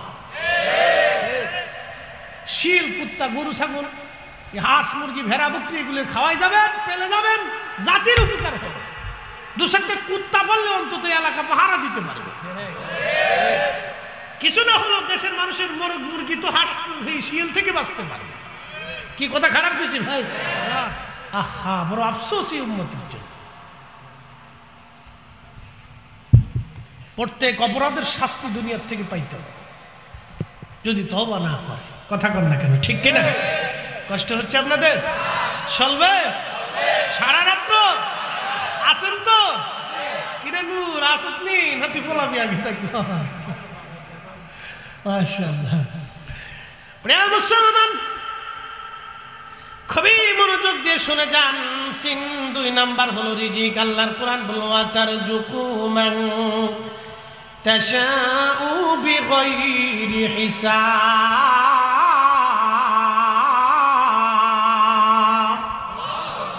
আমি যাকে খুশি তাকে অগণিত রিজিকের মালিক আমি আল্লাহ বানাই দিই। এই জন্য আমাদের উচিত আমাদের রিজিক থেকে আল্লাহর পথে দান করা, গরিব মানুষকে দেওয়া, আশেপাশে আত্মীয় স্বজনের খোঁজ খবর নেওয়া। আমাদের অনেকেই আছে আত্মীয় স্বজনের সাথে সম্পর্ক নাই। আল্লাহর নবী বলেন উম্মত যে আমার উম্মতের মধ্যে আত্মীয় স্বজনের সাথে সম্পর্ক রাখে না, সে আমার উম্মতের দলভুক্ত না। আমার আল্লাহ তার সাথে সম্পর্ক নষ্ট করে, আর সে আল্লাহর মালিকের সাথে তার সম্পর্ক থাকবে না। এই জন্য আত্মীয়তার সাথে সম্পর্ক রাখতে হবে, আত্মীয় স্বজনের সঙ্গে সুন্দর আচরণ করতে হবে, খোঁজখবর নিতে হবে। এক মহিলা আমার নবীজি জানিয়ে যাচ্ছে, রসুল বললেন এই মহিলা জাহান্নামী। সাহাবীরা বলেন ইয়া রাসূলুল্লাহ, সে তো নামাজ কালাম পড়তো, আমরা দেখেছি তার নামাজি ছিল। নবী বলেন নামাজি হলে হবে কি, এই মহিলা ছিল ঝগড়াইটিয়া, প্রতিবেশীর সাথে খালি ভেজাল বাঁধাইতো, অশান্তি বিশৃঙ্খলা করতো। আমাদের দেশে দেখবেন কিছু বেডি মানুষ আছে, হাঁস নিয়া, মুরগি নিয়া, চামচ নিয়া, ডিম নিয়া, প্রতিবেশীর পানি নিয়া, ওই বাচ্চা কাচ্চা নিয়া প্রতিবেশীর সঙ্গে নিয়মিত ঝগড়া ফাসাদ বাঁধায়, শ্বশুর শাশুড়ির সাথে ঝগড়া ফাসাদ বাঁধায়, শ্বশুর শাশুড়ি খাবার দিতে চায় না। এই মহিলারা নামাজও যদি পড়ে, আল্লাহর নবী বললেন তার জন্য জান্নাত নসিব হবে না। এই নারী জাহান্নামী। কারণ এই নারী ঝগড়াইটা এইরকম বেডি আমার দেশে মনে হয়, আপনাদের দেশে নাই। আমার ফরিদপুরে বিরাট, হ্যাঁ। আবার কিছু দেখবেন বেডি পান খায়, শুধু গ্রাম বেড়ে ঘুরে বেড়ায়, এই ফরা যায়, ওই ফরা যায়, হেই ফরা যায়, হেই ফরা যায়, হে বাজ যায়, সেই বাজ যায়। আব্দুল করিম নতুন বিয়ে করে আনছে, ওই মেয়েটা তো নতুন আসছে, 1 মাস 2 মাস 6 মাস তো তার মেসিং হইতে সময় লাগে। আপনি বিয়ে করে আইনি তার কাজে দিতে পারেন না, আপনি মেয়েটাকে বিয়ে করে আইনি তার দুনিয়ার কাজ দিয়ে দিতে পারেন না। আপনার ফ্যামিলিতে সেই মেয়েটা মেসিং হতে হবে, আপনার ফ্যামিলির সাথে অ্যাডজাস্ট হতে হবে, তাকে অন্তত 6 মাস পর্যন্ত সময় দিতে হবে। তো এই বেটার বউ আব্দুল করিম বিয়ে করে আনছে, বেটার বউ অসুস্থ ঘরের মধ্যে শুয়ে রয়েছে। করিমের মা অত্যন্ত ভালো মানুষ, তিনি রান্না বান্না করতেছে। ওই পান খাওয়া বেডি, আমাদের ফরিদপুরের ভাষায় কয় কুটনা বেডি, আপনার দেশে কি কয়? কোটনা বুড়ি। এই কোটনা বুড়ি সারফেস দিয়ে ঘুরে ঘুরে পান খাইতে খাইতে এই আব্দুল করিমের বাড়িতে ঢুকে করিম মা কি করো? রান্না বান্না করতেছি। করিম না 1 মাস আগে বিয়ে করছে, বৌমা একটু অসুস্থ শুয়ে রয়েছে, আমি তার বিশ্রামে রাখছি। আমি বলছি মা তুমি ঘুমাও, আমি রান্না বান্না করি। ওই কোটনা বেডি কয় করিমের বিয়ে করে আসছো, তুমি রান্না করেন নাকি? দেখছেন, মার চাইতে মাসির দরদ বেশি। কি কথা কর না কেন? করিমের মারে একটু ফিন মেরে দিস না, বেডি মানুষ একটু ফিনে কাবু হয়ে যায় বেশি। মনে রাখেন, মহিলারা একটু ফিনে কাজ হয়ে যায়, খালি যদি কানে কানে যায় এখন যে ভাবি ওই বাইরে দেখছিলাম ওই মহেশখালী এক বেটি লোকে গল্প করতে, তাই যুদ্ধ লেগে গেছে। কি কথা কন না কেন? এক বেটি আমার ওয়াইফের মোবাইলে কেমনে কেমনে নাম্বার পাইয়া ফোন দিয়ে ঢুকাই দিয়ে কয় এই আমি হুজুর এলে, আমি হুজুর জানেননি। বলে কি কে আপনি? কয় আমি হুজুরের বউ, ফরিদি সাহেবের বউ। আমার ওয়াইফের ফোন দিয়ে কয় আমি ফরিদি সাহেবের বউ। বলে ও কোথার থেকে? কয় হ্যাঁ সে বিয়ে করছে কালকে, আমরা একসাথে রয়েছি। হাই হাই, বউ তো আমার ওয়াইফ আমার নম্বরে ফোন দিয়ে কাঁদতেছে। তেমন কান্দো কি তুফান ঘুম, সকাল ফজরের নামাজ পড়ে আমরা ঘুমাই, সকাল 9টার সময় ফোন দিচ্ছি। কিন্তু আমার ঘুম হলো তখন আন্তর্জাতিক ঘুমের মধ্যে আছে, সারা রাত ওয়াজ করছি 2-3টে করে মাহফিল, মানে ঘুমের তালে রয়েছি। আমি ঘুমের তে ওড়াই এখন কান্দে। কান্দো কি লিখে? বলে তুমি কই আছো? আমি কিন্তু আমি তো শুয়ে রয়েছি ঘুমে। তুমি বলে বিয়ে করছো? আমি হাই সর্বনাশ, আরে সর্বনাশ, আমি ওয়াজ করার টাইম পাই না, বিয়ে করবো কোন সময়? সারা দেশ ভরে দৌড়াইয়া না ঘুমাইয়া গাড়ি মেরে দিয়ে ঘুমানোর টাইম পাই না, তো বিয়ে কোন সময় কর? বিয়ে করার লেগে তো সময়ের দরকার। কি কথা কর নাকি? নতুন বড় হলে একটু ঘোরাফেরা করতে হবে, শ্বশুর বাড়ি যাইতে হবে, এসে একটু আত্মীয় স্বজন দাওয়াত করতে হবে, তোর সময়ের তো দরকার। এই সময়টা তো আমার না। তো ভাগ্যে সেই সময় রুহুল আমিন সিদ্দিকী সাহেব আমার বন্ধু মানুষ, উনি আমার পাশে ঘুমাইতেছে। আল্লাহর কি অফিসিং দেয়, দুইজন এক লেগে ঘুমাইতেছি। পরে শেষে বললাম যে দেখো তাহলে আমি কোন বউলে শুয়ে রয়েছি, তোমার একটু জানার দরকার। হেতারে ধাক্কা উঠে এই কাঁচা ঘুমতে উঠে লিখা। আমি সন্তোস্ত মহা বিপদে পড়ছি আজকে। কোন শয়তানে কি বিপদে ফেলেছে আমার আজকে, তুই তাড়াতাড়ি বাঁচা। তুই একটা মিনিট ফোনে ধরে কথাকে কর যে ভাবি তোমার দামানরে লইয়া আমি নিজে শুয়ে রয়েছি। পরে সেই ঠান্ডা, পরে বাজ্যা তারে বুঝাইছি যে শোনো, এগুলো অনেক দুষ্ট নারী আছে, দুষ্ট লোক আছে যারা শান্তির ভিতরে অশান্তি বাঁধানোর চেষ্টা করে।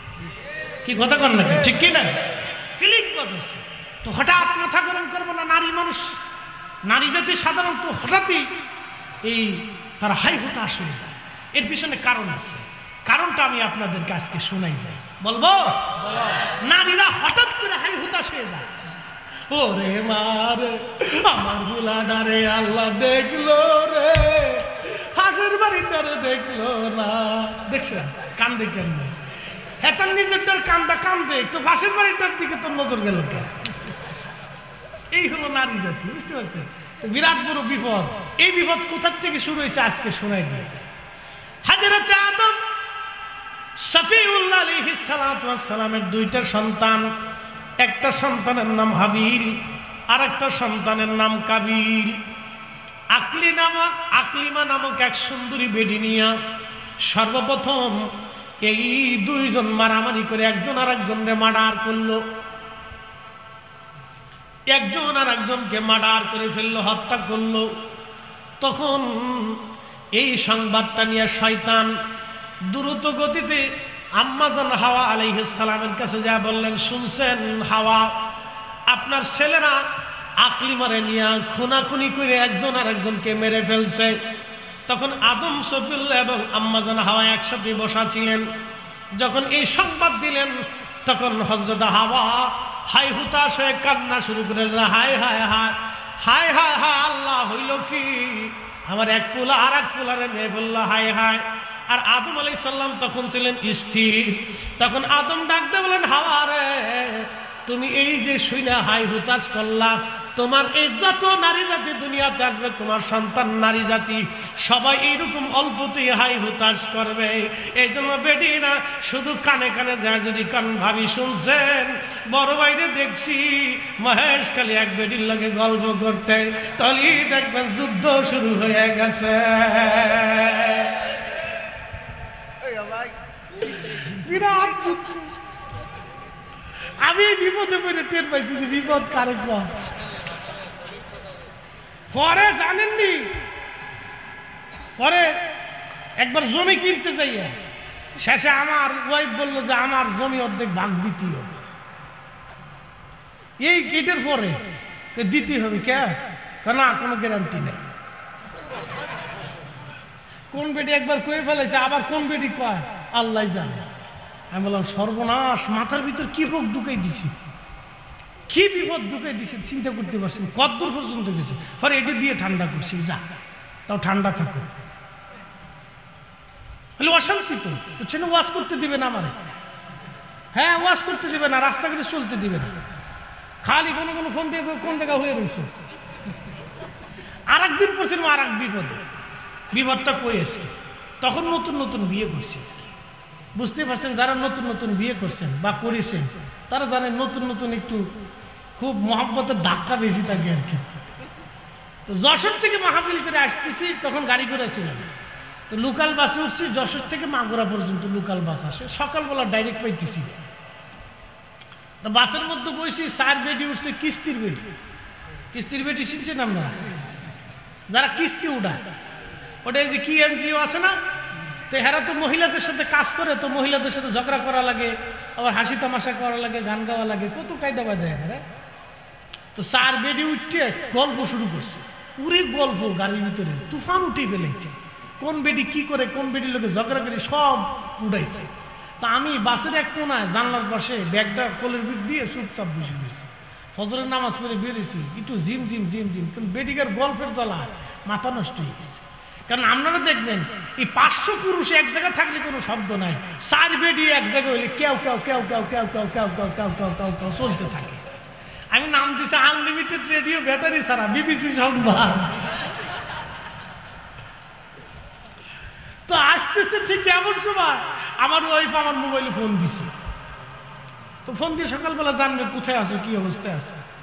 তাহলে আমি চিন্তা করি, আল্লাহ, ফোন যদি রিসিভ করি তাহলে বেডি মানুষ কেউ কেউ কেউ কেউ কবে যে খুজুর মানুষের কোন বেডিকার ভিতরে বয়ে দিচ্ছে, বিপদ না। আবার যদি ফোন রিসিভ না করি তাও চিন্তায় থাকবে যে ফোন রিসিভ করে নাকি, কোন ঘটনা ঘটলো, কি জ্বালার জ্বালা, নতুন বউ, বিপদ।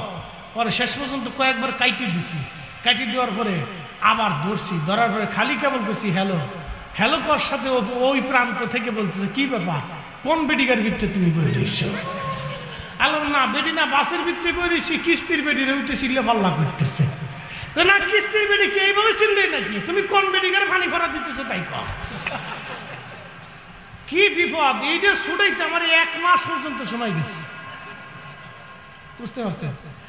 তো এই যে হাই হতাশ, এটা ওনাদের সৃষ্টিগতভাবে হয়ে আসছে, আমাদেরকে এগুলি ট্যাকেল দিতে হবে। আল্লাহ আমাদের বুঝার তৌফিক দিয়ে সকলে বলেন আমিন। আর আদম শফিউল্লাহ তিনি ওই সময় স্ট্রং ছিলেন বিধায় পুরুষ জাতিরা কোনো সংবাদ শোনার পরে দেখবেন হাই হতাশ হয় না, তার আগে বিষয়টাকে নিরীক্ষণ করে, পর্যবেক্ষণ করে, এটা সৃষ্টিগতভাবে আল্লাহ তৌফিক দিন। ও মুসলমান, তসলিমা নাসরিন বলল, বেটারা দাঁড়ায় মতে, বেডিরাও দাঁড়ায় মুতবো। এটা হয়নি আপনারা কর। হ্যাঁ, বেটারা দাঁড়ায় পেশাব করলে মহিলারা কি দাঁড়ায় পেশাব করতে পারে? এটাকে আল্লাহ ওইভাবে বানাইছে তাদেরকে, সৃষ্টিগতভাবেই তারা আলাদা, সৃষ্টিগতভাবেই আলাদা। অতএব তারা সলাতের পদ্ধতিও আলাদা, পুরুষের সলাতের পদ্ধতি আলাদা, নারীদের সলাতের পদ্ধতি আংশিক আলাদা। কিন্তু যারা আজকে লামাজা, তারা বলতেছে পুরুষরাও যেমন নামাজ পড়বে, বেডিরাও আমরা নামাজ পড়বে, পুরুষরাও জামাতে আসবে, বেডিরাও জামাতে আসবে। তার মানে এমনি বেডিকারে ফুল প্যান্ট হাফ প্যান্ট ছুটাইতে পারতেছি না, এরপরে জামাতে আসলে স্বাস্থ্য ভাই খালাতো ভাই কুক দেবে, কুক। কি কথা কন না কেন? যুবক পোলাপান মসজিদের বারান্দা ছাড়বে না, বুঝে না পাশেই তো আসতেছে, এবার এখান থেকে কুক। এই জন্য হযরত ওমর রাদিয়াল্লাহু আনহু বললেন, কোন নারী জাতি মসজিদে আসতে পারবে না, কারণ ফিতনার জমানা, সব নারীরা ঘরে নামাজ পড়ো। আল্লাহর নবী বলছেন, নারীরা ঘরে নামাজ পড়লে পুরুষের চাইতে দ্বিগুণ সওয়াব। একসাথে বলা যাবে সুবহানাল্লাহ, সুবহানাল্লাহ।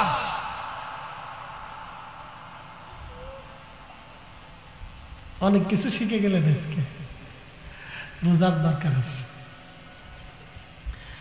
প্রিয়মতার বাড়িবাসী, 2 নম্বর রিজিক, 3 নম্বর ইজ্জত।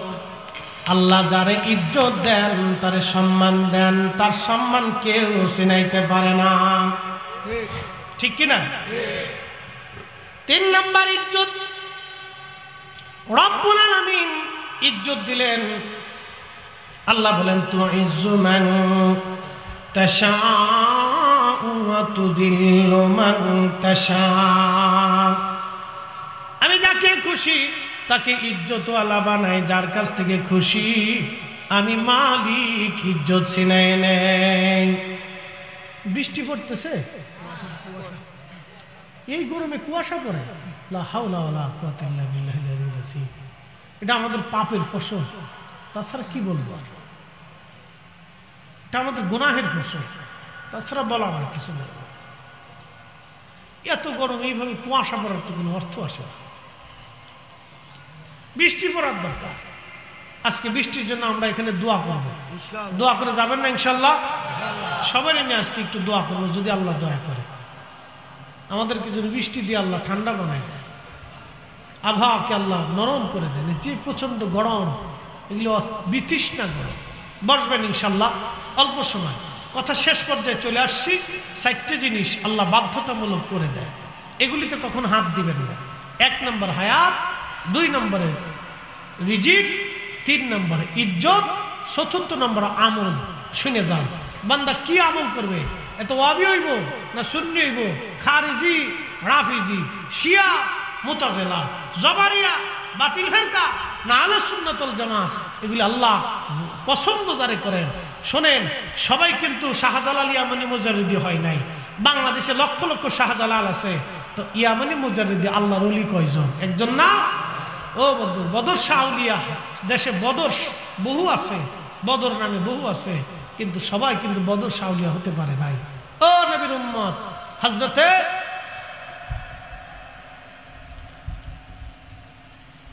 খান জাহান আলী কিন্তু সবাই হয় নাই, বহু খান জাহান আলী আছে, কিন্তু খান জাহান আলী কিন্তু সবাই হতে পারে নাই। হযরত জিবরাইলকে আল্লাহ বলেন, জিবরাইল 4র্থ নাম্বার তুমি লিখে দাও, সে কি আমল করবে, কি হবে সেটা তুমি লিখিয়া দাও। নবী বলেন, ও আমার উম্মতেরা, তোমরা দেখবা সারা জীবন একজন ভালো আমল করেছে, কিন্তু শেষ সময়ে সে একেবারে এই পচা গান্দা বেঈমান হয়ে কবরে চলে যায়। দেখবেন বহু যুবক আছে, বহু মুসলমান আছে, সারা জীবন আসল পদ্ধতিতে নামাজ পড়লো, কিন্তু এখন বুড়া কালে এসে সে লামাযহাব হয়ে গেছে, বুড়া কালে এসে সে নজদি হয়ে গেছে। কি কথা কর না কেন?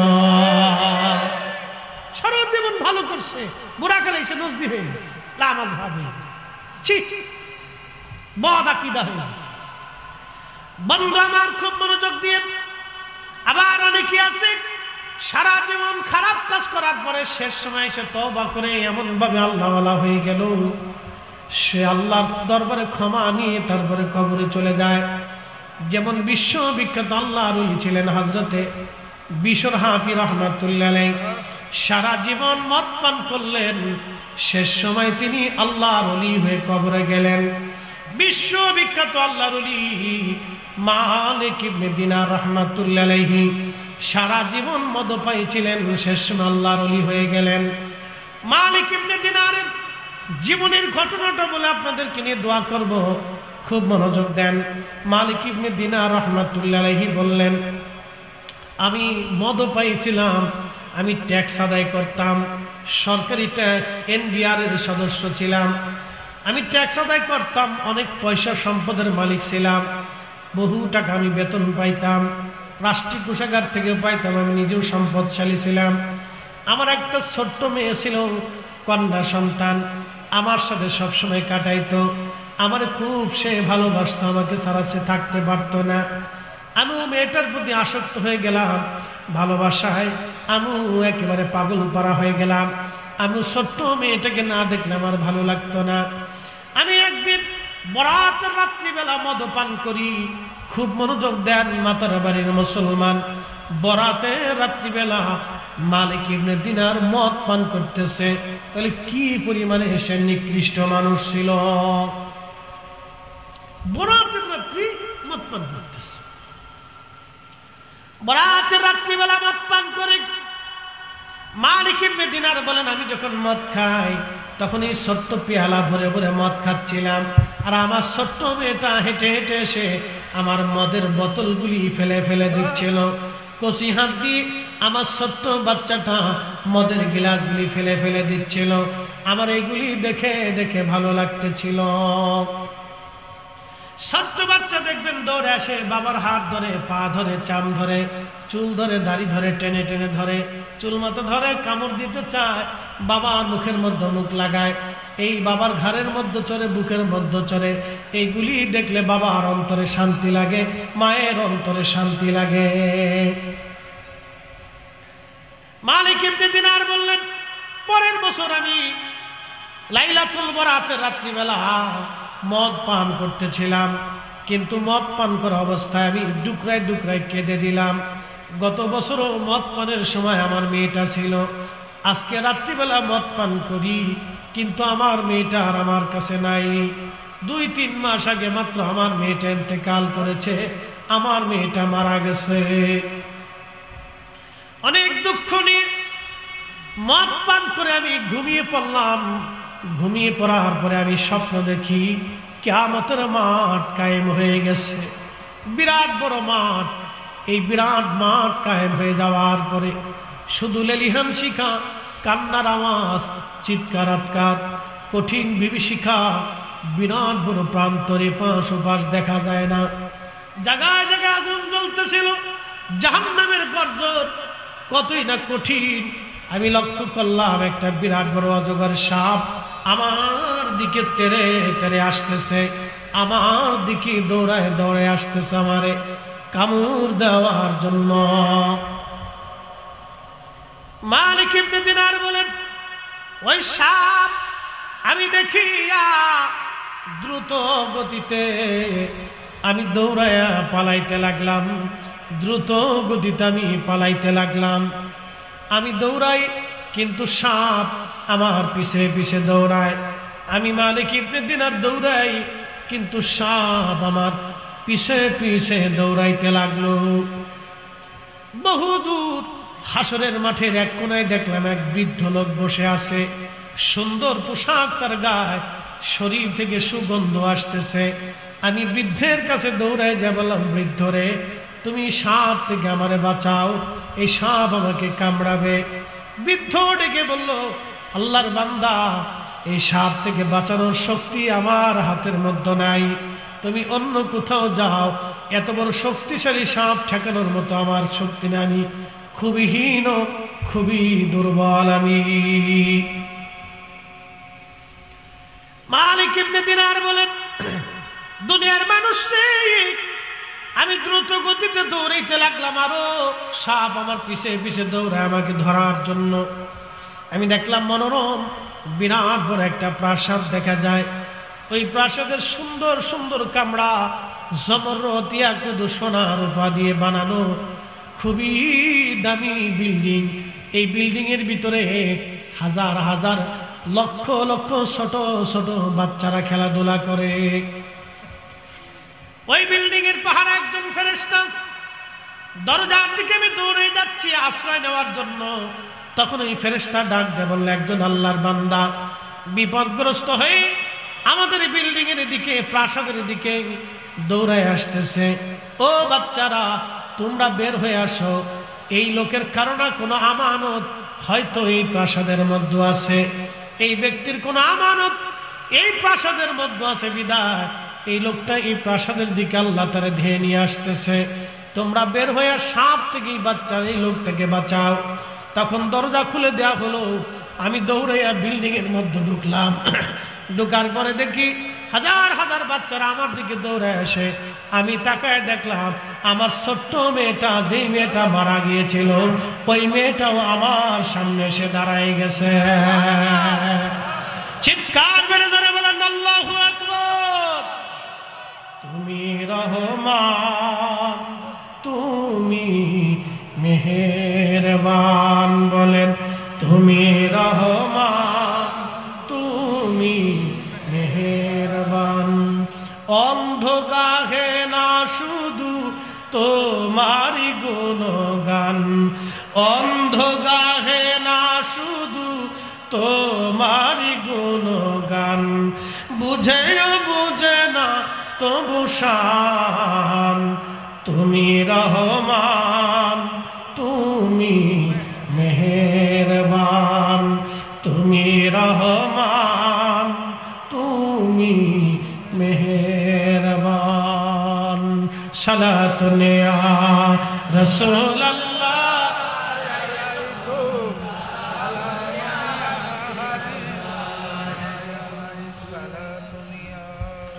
হযরত মালিক ইবনে দিনার বলেন আমার মেয়েটা ওই সাপটাকে দেখে ধরতে গেল, দ্রুত গতিতে সাপ পালিয়ে চলে গেল। আমি বসে গেলাম প্রাসাদের মধ্যে, আমার মেয়েটা আমার কোলের মধ্যে বসিয়া আমার দাড়ি ধরে ধরে টানতেছিল আর বলতেছিল, আব্বু এখনো কি তোমার সময় হয় নাই পাপ কাজ থেকে ফিরিয়া, অন্যায় থেকে ফিরিয়া তুমি ন্যায়ের পথে আসবা? এখনো কি তোমার সময় হয় নাই তুমি নেশা থেকে ফিরে আসবা? যুবকেরা, নেশা, জুয়া, নিকৃষ্ট কাজ থেকে যদি আপনি না ফিরেন, আপনার কপাল বিরাট বড় মন্দ। এ দুনিয়া অল্প সময়ের জন্য, সামান্য সময়ের জন্য আমরা দুনিয়াতে আসছি।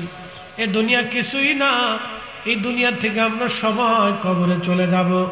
মাতার বাড়ি গোরস্থান আছে না নাই? বাবাজি কত বছর আগের গোরস্থান? বয়স কত? গোরস্থানের বয়স কত হবে? এই গোরস্থানের বয়স কত? 200। আপনি হয়েই তো দেখতেছেন না, আপনি তো হয়ে, আপনারা তো হয়েই দেখতেছেন, তাহলে আপনার বয়স কত? 70। তাহলে 200 বছরের আরো উপরে। হ্যাঁ, আল্লাহ 400, 400-500 বছর আগের গোরস্থান। যুবকদেরকে বলি, নেশা দ্রব্য যারা করেন, জুয়া যারা খেলেন, খারাপ কাজ যারা করেন, তারা শুনে নেন। এই 500 বছর আগে এই গোরস্থানের মধ্যে যারা সমাহিত করা হলো, আজকে তার অস্তিত্ব কবরের ঠিকানা পর্যন্ত দুনিয়াতে নয়।